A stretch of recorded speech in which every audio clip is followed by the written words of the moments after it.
Պարոն Ափինյան, ուզում եմ շարունակել եկեղեցու հետ կապված թեման, որովհետև վերջի շրջանում, երբ ես զրուցում եմ ժողովրդի հետ, տարբեր թե հարցումներ են անում, լրագրողական հարցումներ, մեծ վտանգ եմ տեսնում այն առումով, որ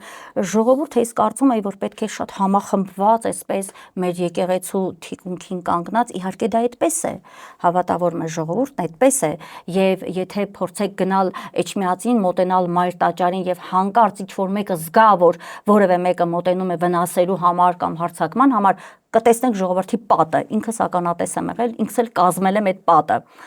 Բայց դա ես ուզում եմ համաժողովրդական լինի, երբեմն որ հարցումներ ենք անում, ես այսպես անտարբերություն եմ նկատում եւ հիմա գիտեք ինչ եմ ուզում հարցնել,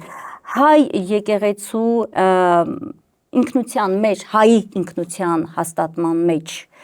ուզում եմ ասեք, ինչ դերակատարում ունի հայ եկեղեցին, ես ուզում եմ մեր ժողովուրդը դա հասկանա, թե ինչ դերակատարում ունի իր հայ մնալու գործում հայ եկեղեցին եւ հետեւաբար ինչու մենք բոլորս ազգովի հայ մարդը իր տեսակը, իր գենը, իր շարունակականությունը, իր հայ լինելը պահելու համար պիտի կանգնած լինի հայ եկեղեցու կողքին։ Շնորհակալ եմ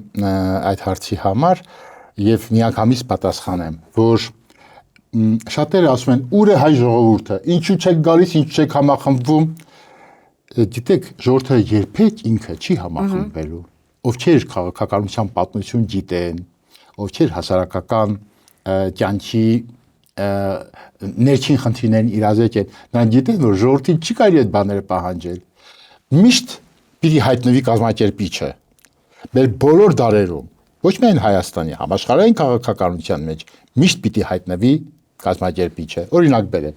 1918 թվականին, երբ մեր ռազմաքաղաքական ղեկավարությունը, որ գյուղին թուրքը մատը ուղում էր, ասում էին հանձնում ենք։ Մտել էին Երևան, մտել էին Արարատյան դաշտ, մոտենում են Ղարաքիլիսային, բոլորը իմ ծննդավայրն է, Լոռին, Վանաձորը, նախկին Կիրովականը, էլ ավելի նախկին Ղարաքիլիսան, թուրքերը մոտենում են, ասում հանձնում ենք։ Զորքը նահանջել էր արդեն, դեպի Դիլիջան են գնացել։ Հայտնվեց Գարեգին Նժդեհը 40 հեքիալներով, ասաց եթե մեռնենք, մեռնում ենք մեր ձեռքին։ Ու գյուղացիները փոცხու եղանով կանգնեցին կռիվը սկսվեց։ 4 օր թուրքին սատկացրել են, 4 օր։ Ու տեսնելով իմ հայրենակիցների լոռեցիների քաչ հերոսական կռիվը, այն կռիվը, որի հետևանքային որ Վեհիբ Փաշան Փարիզում հայտարարեց, թե Ղարաքիլիսայի մոտ հայերը ապացուցեցին, որ իրենք են Եվրոպայի լավագույն զինվորները, այդ կռիվի տեսնով նահանջող փախած զորքը հետ է վերադարձել։ Այսինքն մեծ առաջնորդ է պետք, որը չկա։ Այս է խնդիրը առաջնորդ, որը գիտի, թե ինչպես համախմբի ժողովրդին, եւ ինձ կարծիքով սա եկեղեցին է։ Ասեմ ինչու։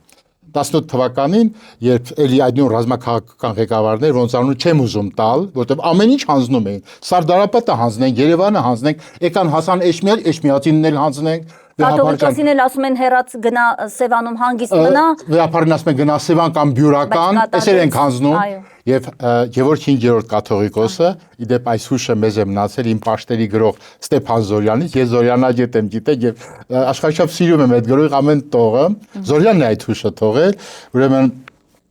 Վեհապարը ասում է, եթե իմ բանակը չի կարող իր վեհապարին,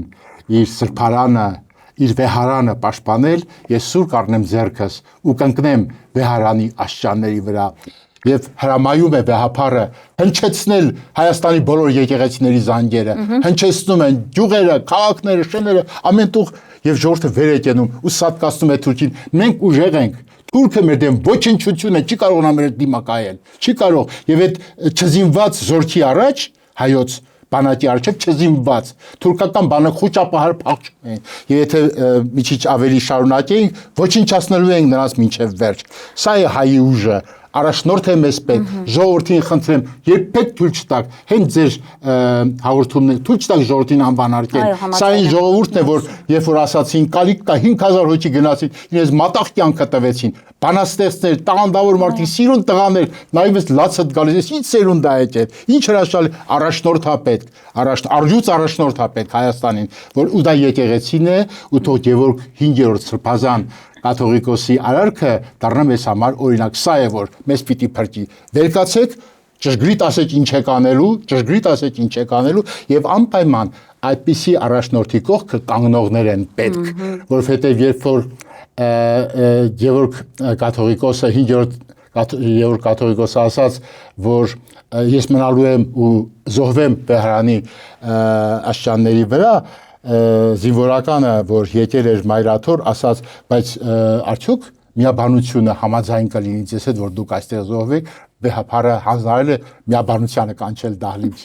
Գալիս են միաբանները, եպիսկոպոսներ, հոգևորականներ, քահանաներ եւ ասում են վեհապար, մենք քո կողքին ենք, դե որ իմ կողքին եք ասում է Գևորգ 5-րդ Սուրենյանց կաթողիկոսը, գնացեք, հնչեցեք հայոց պայքարի զանգերը։ Այսա է պայքարը։ Դու սա տեսնում ես այսօր, չկա իցի բան։ Ձեր ասածը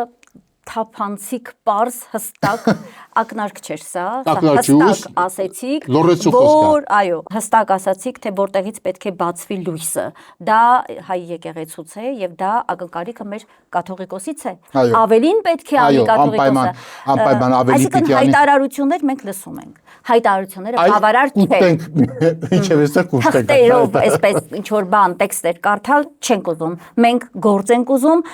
եւ ես ուզում եմ որ սա չհնչի, որ ինչ որ մենք ասենք նեղն ենք գցում, հա, մեր վեհապարին, ամենևին մենք իր կողքին ենք, իր թիկունքին ենք, բայց ավելին ենք ուզում որպես հայ հավատավոր ժողովրդի մի ներկայացուցիչ, ես էլ եմ այդ կարծիքին, պարոն Ափինյան, որ մեր վեհապարը, մեր առաջնորդը, կաթողիկոսը, այո, այս պայքարը պետք է առաջնորդի։ Իսկ ինչ կասեք այն մարդկանց դիտարկման մասին, որ ինչ գործ ունի վեհապարը քաղաքական պայքարի հետ, քթները խոթել են քաղաքականության մեջ, այ դրա համար էլ լավ է անում Փաշինյանը, ես ասում եմ այդ մարդկանց, հա, մոտեցումներով, ոճով, լավ է անում, որ կալանավորում է, ինչ գործ ունեք հոգևոր մարդիկ եք, գնացեք ձեր աղոթքն արեք, ոչինչ էլի, որ երկիրը քանդվում է։ Ինչ կասեք այս մասին։ Դրա պատասխանը ես արդեն տվեցի, որովհետև երկիրը քանդվում էր 1918 թվականին, ով փրկել երկիրը եւ որևէ ստահակ կարող է հիմա Գևորգ Սրբազան կաթողիկոսի հասցեին ասել, վեհապար դու ինչ գործ ուներ քաղաքականության հետ։